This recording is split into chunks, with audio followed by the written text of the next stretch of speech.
Thank you. Next, for the EFT, Mr. Bloom has 2 minutes. Commissioner, Mr. President, I rise again, I'm afraid, to make the same old hoary speech that I've been making here for several years, and that is, it is my opinion that you do not really understand the concept of banking. All the banks are broke. Bank Santander, Deutsche Bank, Royal Bank of Scotland, they're all broke. And why are they broke? It isn't an act of God. It isn't some sort of tsunami.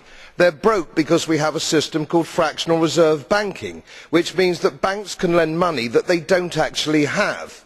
It's a criminal scandal, and it's been going on for too long. To add to that problem, you have moral hazard, a very significant moral hazard from the political sphere. And most of the problem starts in politics and central banks, which are part of the same political system. We have counterfeiting, sometimes called quantitative easing, but counterfeiting by any other name. The artificial printing of money, which if any ordinary person did, they'd go to prison for a very long time. And yet governments and central banks do it all the time. Central banks repress the amount of interest that rates are, so we don't have the real cost of money.